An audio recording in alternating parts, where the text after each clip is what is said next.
Abu al-Walid Muhammad ibn Ahmed ibn Rushd al-Hafid, best known by the Latin form of his name Averroes, was born in Cordova in 1126 into a distinguished family of judges and servants of the Islamic State.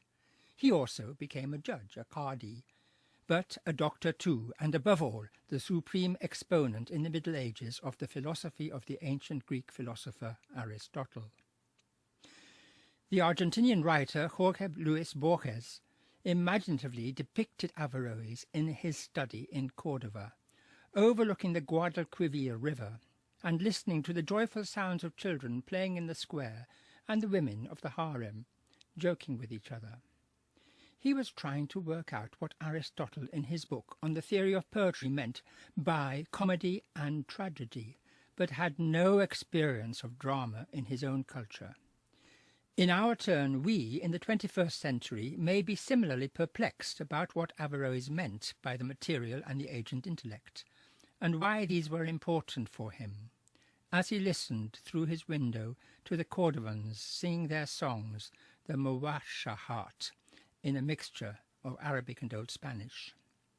A leap of the imagination is required to picture a late 12th century Muslim absorbed by the work of a philosopher who had lived 16 centuries before him. We have to grasp the facts that philosophy was regarded as the supreme expression of reason, the one faculty that distinguished man from the brute animals. That Aristotle, whose oeuvre encompassed the whole of the subject, was considered the most complete and profound investigator of philosophy, and that Averroes was following the model of earlier Greek and Arabic philosophers who commented on Aristotle.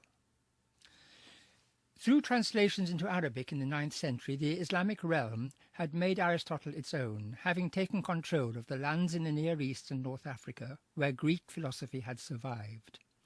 From Baghdad, the Abbasid capital and centre of Arabic learning, the study of Aristotle was introduced into al-Andalus, Muslim Spain, and cultivated first by Ibn Bajjah, known in Latin as Avram Pace, in Saragossa in the early 12th century, and then by Averroes in Seville and Cordova in the later years of the same century. Averroes is especially associated with the last dynasty of Muslim rulers of al-Andalus, the Almohads, who, from their base in Marrakesh, overran Spain in the middle of the century and ascribed their allegiance to a Mahdi or messianic leader, Ibn Tumart, whose writings lay emphasis on the absolute unity of God and the rationality of religious law, the Sharia. The story goes that Averroes was introduced to the Almohad Caliph, Abu Yaqub Yusuf, by Ibn Tufayl, the Caliph's physician, and well known for his philosophical novel Hayy ibn Yaqzan, or the self-taught philosopher. The Caliph immediately took a liking to Averroes and wanted him to explain the obscurities of Aristotle, which were troubling him. He eventually appointed him both chief judge of Seville, his capital in Spain, and his personal physician. Averroes gave advice on both legal and medical matters. The two are combined in a book on how to make the theriac, a compound medicine against poisons and bites of snakes and scorpions, which includes a legal debate on whether to include alcohol in the recipes and in what strength. One of the first commentaries that Averroes made for the Caliph was not of Aristotle but of Plato's Republic, in which the role of the philosopher king is described. Averroes advocated Plato's aim of promoting the greatest happiness for every level of society in the state. In regard to Aristotle, Averroes started by writing summaries of his books, epitomes. He then made paraphrases of the same books, traditionally called middle commentaries. Finally, towards the end of his life, he wrote detailed commentaries to 5 of Aristotle's books, the Posterior Analytics, which was the culmination of the books on logic, in which the demonstrative method for arriving at truth is described in detail, the books on physics and on the heavens, respectively on the principles of motion and rest, and on the primary motions within the universe, the book on the soul, on the noblest part of man, and the book on metaphysics, on being qua being. In these cases he divided Aristotle's works into small sections and commented, usually at considerable length, on each of these divisions. These we call the long commentaries. Averroes enjoyed the patronage successively of Abu Yaqub Yusuf, who died in 1163, and his successor Abu Yusuf Yaqub al-Mansur. Toward the end of his life, he was driven into exile because of a personal rivalry and a reaction against Aristotelian philosophy within the Almohad court. But a year later, al-Mansur exonerated him and brought him to Marrakesh, where he died in 1198. But the reaction against Aristotelian philosophy persisted in the Islamic world, and Averroes' texts were soon neglected and forgotten.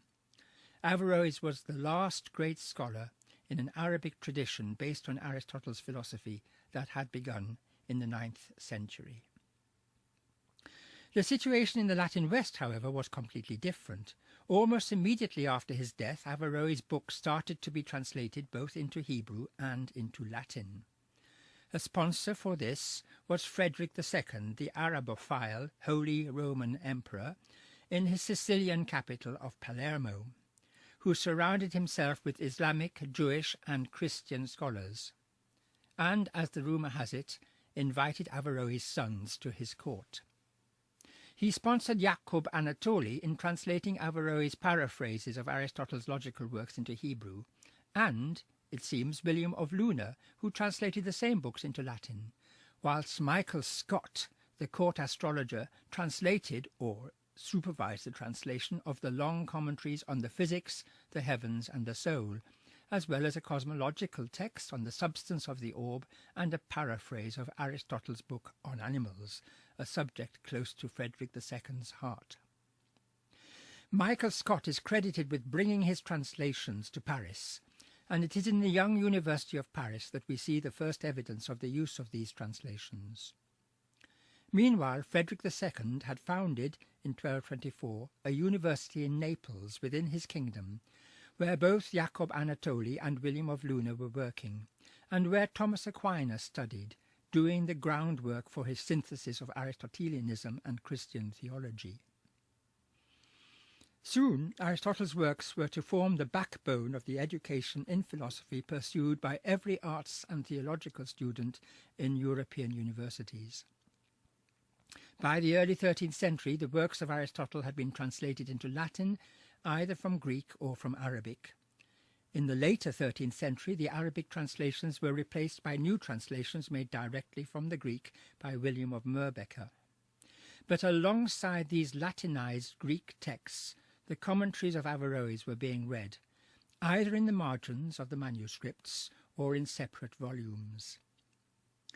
Aristotle had become simply the philosopher, Averroes the commentator.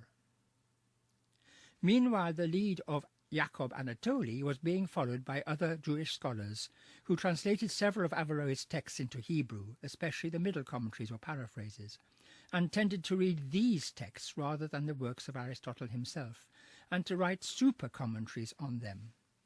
This situation lasted into the Renaissance, when new translations of Averroes were made into Latin, this time from the Hebrew. The culmination of the Western tradition of Averroes was the publication of an 11-volume folio edition of the complete works of Aristotle with, I quote, all the commentaries of Averroes on these works that have come down to us, and other works of his on logic, philosophy and medicine. These volumes were published in Venice between 1550 and 1552.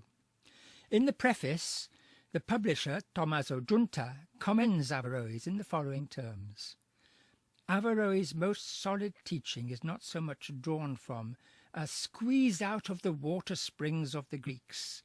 He shone out so much that he alone has rightly claimed the name of commentator for himself. And now it should be clear to everybody who has practiced philosophy in recent centuries that those parts of philosophy which had been omitted by Aristotle have been investigated more carefully by no other person, and no one has established them on more solid foundations. But just as in the Islamic world towards the end of his life, so in the Latin West Averroes was criticized for some of his views. Giles of Rome in the 1270s compiled a list of errors of the philosophers, which, after a chapter on Aristotle, included one on the errors of the commentator. Common to Aristotle and Averroes was the error that the world had no beginning and end. Among Averroes' own errors were, no religion is true, although it can be useful. God's providence does not extend to individuals, and the intellectual soul is not divided among bodies. The first of these relates to what became known as the double truth theory, that religion provides one set of true beliefs, while philosophy provides another, and that it didn't matter if they didn't agree. In fact, Averroes expressed himself more subtly than this.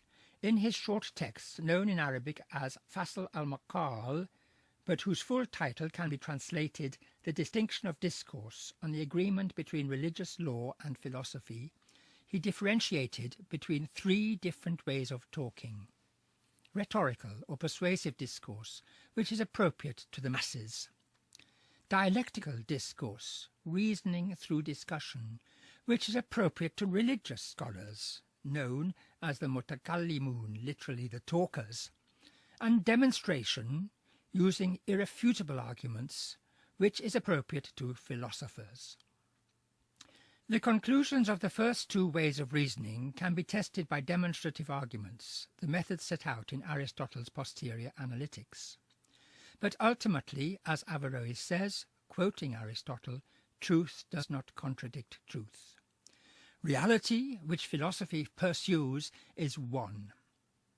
And this led to Averroes' most controversial doctrine, that, for true understanding of things, it is necessary for all people to share in a single intellect, the material or passive intellect, in which are realized all the truths contained in the agent intellect. The problem with this doctrine is that the intellect had always been regarded as the highest part of the soul, that which makes human beings sharers in the divine. All the other parts of the soul, those which cause growth, respiration, sensation, etc., perish with the body, but the intellect is immortal. If all human beings share a single intellect, then it is impossible for an individual to survive after death, in order to experience rewards and punishments, and finally the resurrection from the dead, as every good Christian should believe. Thus, Thomas Aquinas, while using Averroes' commentaries to understand Aristotle better, wrote a whole treatise to refute Averroes' doctrine of the unity of the material intellect. But Averroes himself, as we imagine him sitting in his study in Cordova, was convinced that he was simply drawing to their natural conclusions the words of Aristotle himself. In pursuit of these conclusions, he was following the philosophical life, for philosophy did not only lead to correct answers, it also led to the fulfillment of human perfection, and hence to a state of happiness. Perhaps alongside Abu al-Walid ibn Rushd was his son, Abu Muhammad Abdallah, who, on the request of his father, summarized his father's views on how the material intellect joined with the active intellect, to bring the greatest good fortune to man. He ends this short treatise with the conclusion that he acts wrongly who separates a human being from knowing, since knowing is the way to achieve completeness, and this is the intention of God for every human being. Therefore they are blessed who spend their whole time in pursuit of knowledge, and thereby approach God.